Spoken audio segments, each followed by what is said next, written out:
ہوئے ہیں کہ ابو جہل پہلے ہی باہر کھڑا ہو گیا تھا اور ہاتھ میں روئی لے کے کھڑا تھا. حبیب یمنی کو آتے دیکھا, اتارا نیچے کا, نیچے اترے حبیب یمنی کا اب کیا کہنا ہے؟ کہا پہلے یہ روئی لو اپنے کانوں میں لگا لو. کہا کس لیے؟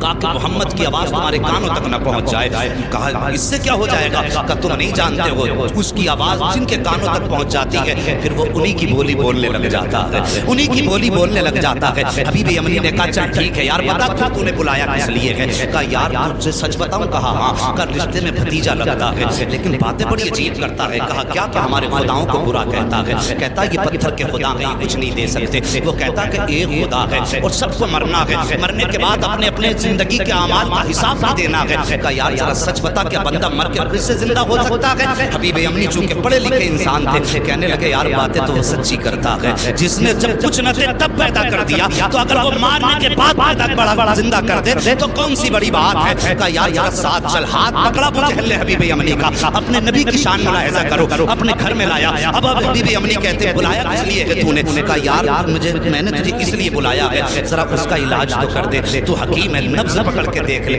اس کا علاج کرنا ہے. حبیب یمنی کہتے ہیں ٹھیک ہے بلاؤ میں ہاتھ پکڑ کے دیکھوں گا. اب ذرا توجہ سے سننا, یہ دشمن کی بولی ہے. سچ وہ ہوتا ہے جو سر چڑھ کے بولا کرتا ہے.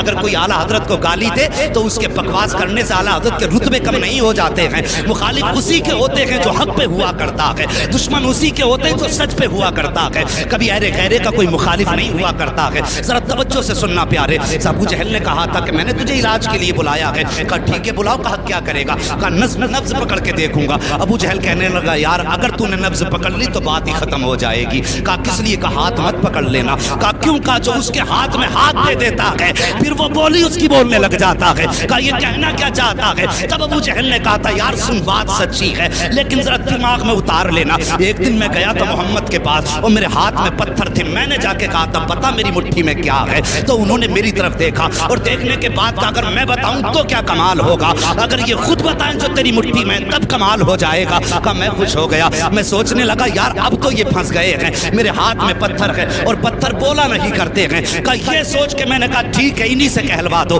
میرے نبی نے فرمایا کنکریو, اگر میرے نبی نے فرمایا جو تیری مٹھی میں ہے اگر میں بتاؤں گا تو کوئی کہے گا کسی نے بتا دیا ہوگا, آخر اس مٹھی میں رہنے والی چیز سے پوچھ کے ہم کون ہے. جیسی اس نے کہا بہت خوش ہوا, کان کے قریب مٹھی لگائی. جیسی کان کے قریب لگائی تو پتھر کہہ رہے تھے لا الہ الا اللہ محمد الرسول اللہ. ابو جہل کہنے لگا او یار یہ ہاتھ کا کمال ہے, ہاتھ مت پکڑ لینا, اگر اس کا ہاتھ پکڑ لو تو بات ہی ختم ہو جاتی ہے. ہاتھ یہاں پکڑتا ہے رب کی رحمت میں جا کے چھوڑ دیتا.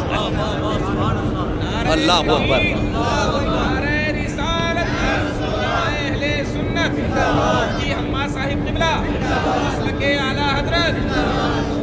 ہاں صاحب کہا کہ ہاتھ مت پکڑ لینے. کا ٹھیک ہے پھر. کہا پھر اگر ہاتھ نہیں پکڑنا تو کم سے کم اس کی آنکھوں میں جھانک کے دیکھوں گا. آنکھوں کے ذریعے بھی بیماری کا پتہ چلتا ہے.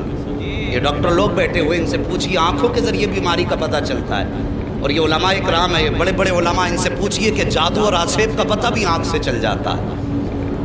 تو کہنے لگے ٹھیک ہے پھر آنکھ میں جھانک کے دیکھوں گا. کہا اس کی آنکھوں میں آنکھیں مت ڈال دینا. کہا کس لیے؟ کہا اگر آنکھ سے آنکھ ٹکرا گئی تو کام ہی ختم ہو جاتا. کہ دشمن کہہ رہا کہ آنکھ میں آنکھ مت ڈال دینا. کہا پھر؟ کہا اگر آنکھ سے آنکھ ٹکرا گئی تو قصہ ہی ختم. کہا کیا ہو جاتا؟ کہا ایک بار بلال کی نظر پڑ گئی تھی محمد کے چہرے پہ. پورے مکے نے مارا, یہاں تک کہ جسم سے خون بہا, کھال جلائی, چربی پگھل کے چلی. میں نے کئی بار مار کے کہا تھا محمد کا دامن چھوڑ دے. کہنے لگا اس کی آنکھوں کا کمال یہ ہے کہ جب سے اس کی نظر محمد کی نظروں سے جا کے ٹکرائی ہے, دنیا کا ظلم ایک پلے میں, بلال کی ہمت ایک پلے میں, وہ دنیا چھوڑنے تیار ہے, محمد کو چھوڑنے تیار ہی نہیں ہوتا. بس آنکھیں بھی مت دیکھ لینا. کہا یار پھر بلایا کس لیے؟ ہاتھ بھی نہیں پکڑنا ہے, آنکھ میں بھی نہیں دیکھنا ہے, بلایا کیوں ہے؟ کہا پھر ایسا کر خوشبو سے پتہ لگائیں گے. کہا تو پھر ٹھیک ہے تو کام ہی نپٹا دے گا. کہا پھر؟ کہا خوشبو سے سونگ کے بتاؤں گا کیا ہے. کہنے لگا اس کی خوشبو کی سونگنے کی ضرورت کیا ہے؟ پورا مکہ گواہ ہے, جس گلی سے گزر جاتا ہے 8 دن تک گلیاں مہکتی رہتی ہیں. بولو یار ذرا سبحان اللہ. جی اگر تھک کے بھوکے بیٹھے تو میں قربان بھائی سے کہوں گا انہیں پہلے کھانا بانٹ لیں.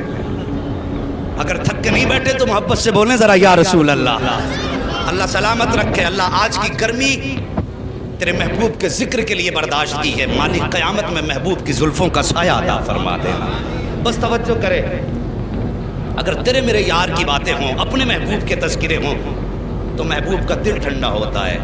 ہم نے رب کے محبوب کا ذکر چھیڑا ہے، یقیناً خدا راضی ہو جائے گا۔ بس توجہ کریں، کہنے لگا خوشبو سونگنے کی ضرورت کیا ہے؟ جن گلی سے گزر جاتے ہیں 8 دن تک گلیاں مہکا کرتی ہیں۔ کہا کوئی ثبوت ہے؟ کہا ہاں۔ کہا کیا؟ کہا گزار کے دیکھ لو اور آنے بھی دو، قدم رکھنے سے پہلے خوشبو گھر میں آ جائے گی۔ ایک دن میرے نبی نے نا اپنی زوجہ حضرت خدیجۃ الکبریٰ سے کہا تھا، خدیجہ 25 سال ہو گئے میرے ساتھ، 25 سال میرے ساتھ ہو گئے تمہیں، لیکن کبھی محمد کو دروازہ بجانے کی ضرورت نہیں پڑی۔ سارے بولو صلی اللہ علیہ وسلم۔ کبھی دروازہ بجانے کی ضرورت نہیں پڑی۔ بتاؤ میرے آنے سے پہلے ہی جیسے قدم دروازے پہ آتا ہے تم دروازہ کھول دیتی ہو، کیسے پتہ لگاتی ہو؟ تو کہتی حضور آپ اپنے دروازے سے پہلے والے چوراہے پہ ہوتے ہیں کہ آپ وہاں ہوتے ہیں، خوشبو آپ سے پہلے گھر کے اندر آ جایا کرتی ہے۔ امام احمد بن حنبل کے پاس ایک بزرگ آیا آ کے کہنے لگے حضرت مجھے بیٹی کو رخصت کرنا ہے، بیٹی کو رخصت کرنا ہے۔ کہا پھر؟ کہا میری بیٹی پیدا ہوئی، مجھے بڑی خوشی ہوئی، میں نے منت مانگ لی تھی کہ اپنی بیٹی کو دنیا کی ساری چیز جہیز میں دینی ہے۔ حضور میں اس وقت امیر تھا لیکن اب بڑا غریب ہو گیا، میری یہ نظر پوری کیسے ہوگی؟ آپ نے فرمایا جا قرآن بیٹی کو جہیز میں دے دے، دنیا کی ساری دولت چلی جائے گی۔ حضور کی بارگاہ میں بزرگ آئے، عمر رسیدہ تھے، کہنے لگے حضور میں بیٹی کو رخصت کرنا چاہتا ہوں، حضور کوئی تحفہ آپ کی طرف سے ہو جائے۔ میرے نبی نے فرمایا جاؤ بیری کی لکڑی توڑ کے لاؤ۔ وہ ایک لکڑی توڑ کے لائے، حضور نے نا یوں، توجہ ہے اشکر بھائی، حضور نے یوں اپنے بازو سے رگڑی اور اس پہ سرکار کا پسینہ لگا اور فرمایا جاؤ یہ عطر اپنی بیٹی کے لگا دے۔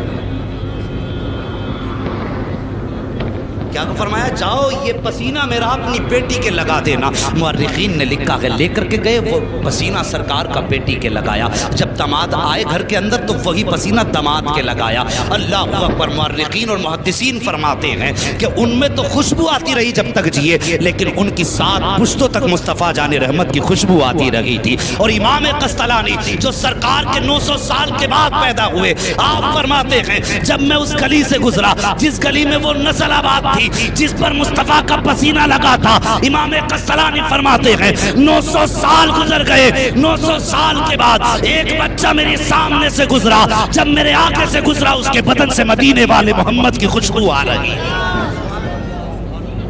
کہنے لگا سونگ مت لینا ورنہ 7 پشتوں تک مہکتا رہے گا۔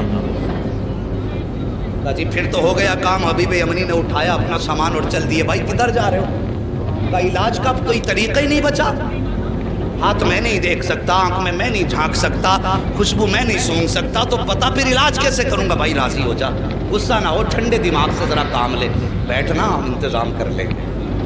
کہا پھر؟ کب ملاقات کر لے؟ کہا ٹھیک ہے ملاقات کر لیتے۔ جگہ کا تعین کدھر جانا؟ کہا ان کے ہاں تو نہیں جائیں گے، انہیں اپنے گھر بلا لیتے۔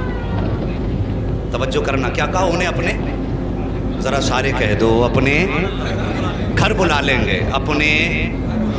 کاش اللہ اس آمد کے صدقے میں آج بھی مصطفیٰ کی آمد ہو جائے، واللہ وہ سن لیں گے، فریاد کو پہنچیں گے، اتنا بھی تو ہو کوئی جو آ کرے دل سے۔ کہا گھر بلا لیتے۔ المختصر یہ فیصلہ ہو گیا، سرکار کی بارگاہ تک خبر پہنچی، اسلام کا ابتدائی دور ہے۔ کہا حضور آپ کو فلاں جگہ پہ آنا پڑے گا۔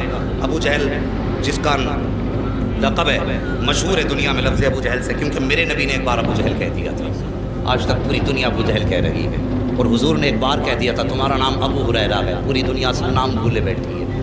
حضور جو کہتے ہیں وہی پتھر کی لکیر ہے۔ توجہ کیجئے۔